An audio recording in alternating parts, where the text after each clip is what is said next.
Meus irmãos, a paz do Senhor.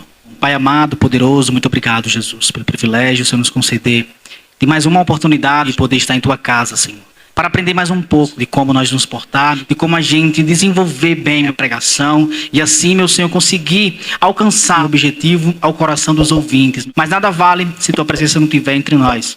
Que nessa noite, meu Senhor, tenha liberdade neste lugar. Em nome de Jesus. Amém. Vamos lá. Palestra de como preparar um sermão. A segunda carta de Paulo a Timóteo, capítulo 4, verso 2. Pregue a palavra, esteja preparado a tempo e fora de tempo. Repreenda, corrija, exorte com toda paciência e doutrina. Temas. Primeiro aí, ó, o que é pregação? 2, oratória, discurso. 3, sermão. 4, hermenêutica. 5, exegese. 6, homilética. 7, sermão textual.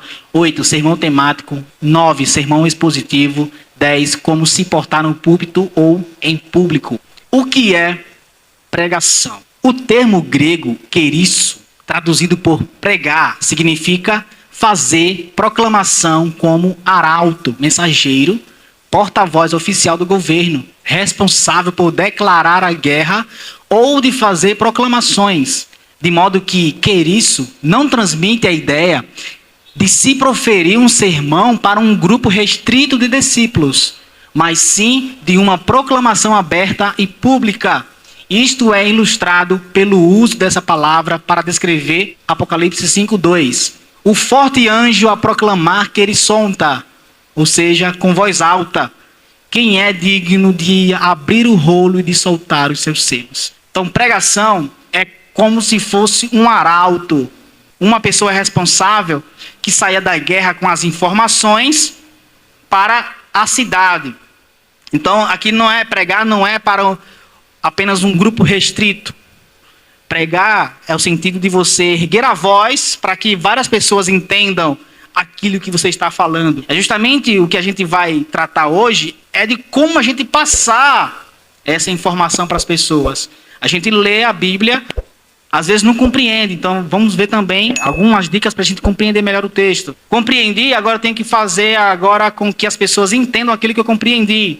E assim por diante. Vamos ver aqui. Oratória, discurso. Oratória. Que ou quem faz discurso ou está discursando. Que ou aquele que tem grande eloquência, fala muito bem ou costuma falar em público. Discurso. Mensagem oral, solene e prolongada, que um orador profere perante uma assistência. Então, oratória, o que eu estou fazendo aqui agora? Eu estou pegando um tema e estou explicando para vocês. Isso é oratória, é expor um tema através de um discurso.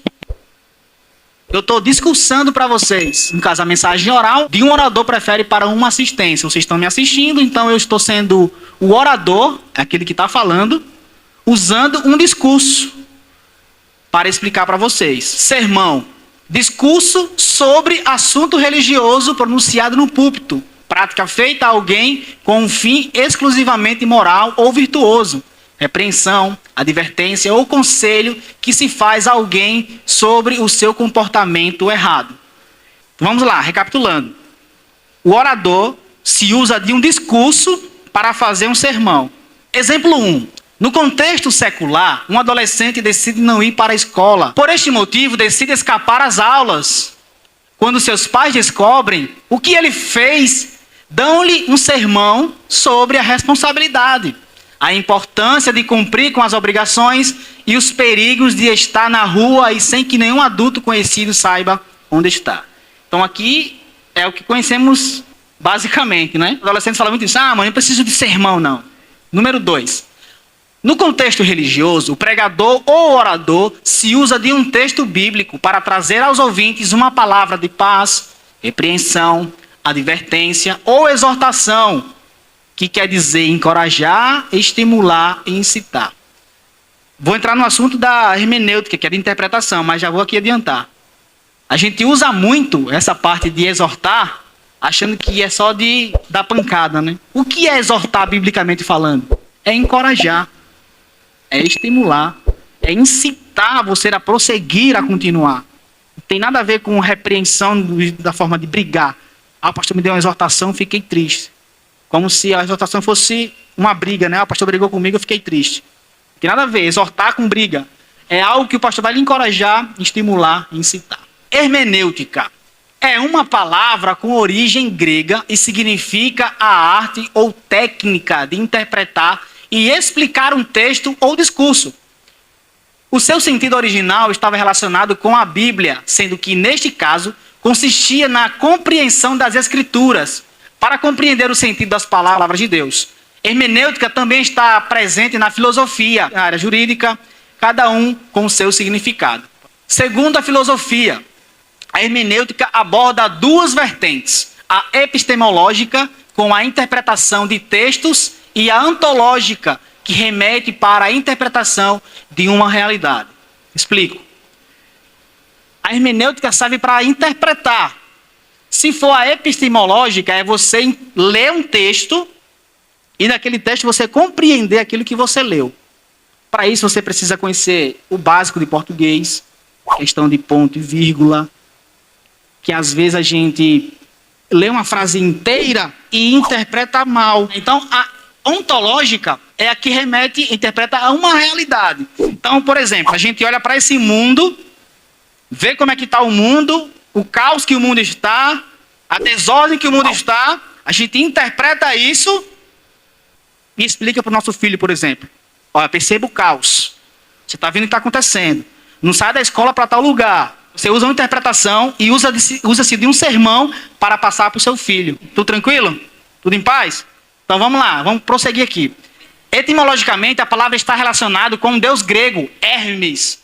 Aí daí vem a palavra hermenêutica, que é um deus que, se vocês pesquisarem no Google, ele tem aquela bota com asas.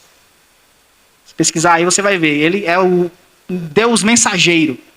Então, essa palavra procede desse deus grego. A hermenêutica na Bíblia é a arte que estuda as escrituras. Falando secularmente, também no direito, na filosofia, eles usam também desse modo de hermenêutica, de interpretação. Biblicamente falando, é a arte que estuda as escrituras. Então temos um livro base para a gente estudar, é a Bíblia. O que cada palavra, frase e capítulo significam. Existem muitos textos na Bíblia difíceis de compreender. Por isso, a hermenêutica faz-se essencial para as pessoas que não têm muito conhecimento das palavras e dos símbolos. Você quer aprender mais da palavra de Deus? E que tal com os maiores pastores e pregadores do país? Deixarei no comentário um link de desconto para você ter acesso à maior escola de teologia online, a Academia de Pregadores. Deus te abençoe. Até a próxima, se Deus quiser.